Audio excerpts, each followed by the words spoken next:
So you just received your new Hydrolux PC and it's using this to hold the liquid. But here's a quick guide on how to drain and refill this specific reservoir. We'll also add chapters to the timeline so it's easier to navigate the video. All right, let's get started. Okay, so some basic things you need before you start draining your system is paper towels or a cloth, a tub or small bucket to catch liquid, and then a drain tube, which we will be sending you, so you don't have to worry about that. Now, depending on your configuration for your system, your drain port could be located in one of two locations.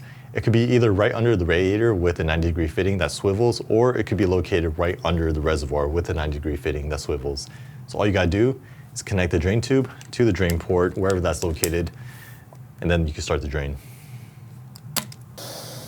Okay, so this particular PC has the drain port under the radiator. So the first thing we want to do before we drain is to make sure we uncap the reservoir to release the pressure. After that, we want to make sure the drain tube is inside the tub to collect the liquid. Connect the drain tube to the drain port to start the drain, and this will remove all the liquid from the reservoir and the radiator.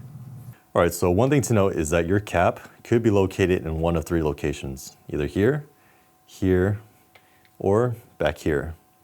So wherever your cap is located, that's where you're going to fill up your reservoir. And we usually use a metal cap like this to denote the fill location, but really it's wherever is most easily accessible for you. So sometimes with these quick disconnects, it helps to hold the spring down and then connect it to the other end, like this.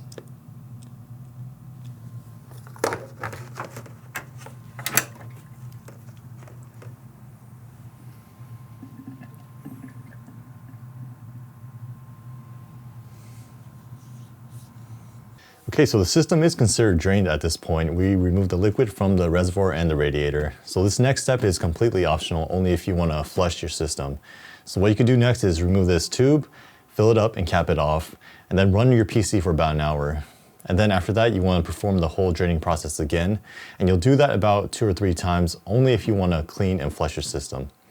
But we're not going to do that today. My next step is to remove the tube, fill it up and cap it off. So in order to remove the quick disconnect, you just want to make sure you pull on the spring to release.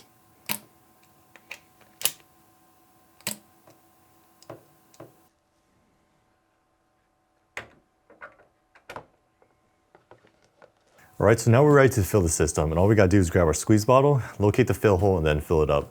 So we only want to fill it up to about 90%. Then we're gonna turn the PC on and let that liquid cycle through the system. And as it's cycling through, we're gonna continue to fill the reservoir and gauge and see how much more we got put in. And please note that the reservoir will make some weird grinding sounds, which is completely normal. That's just the pump working through all the air bubbles, and that sound should go away within a few minutes.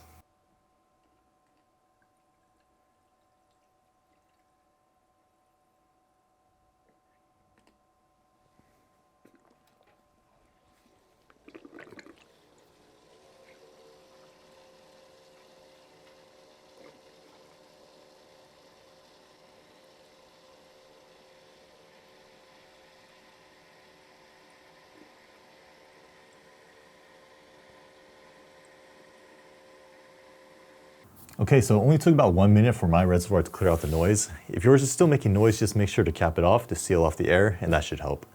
So that's the end of the guide on how to drain and refill your 120mm reservoir. If you guys have any more questions, please feel free to reach out to your tech and let us know.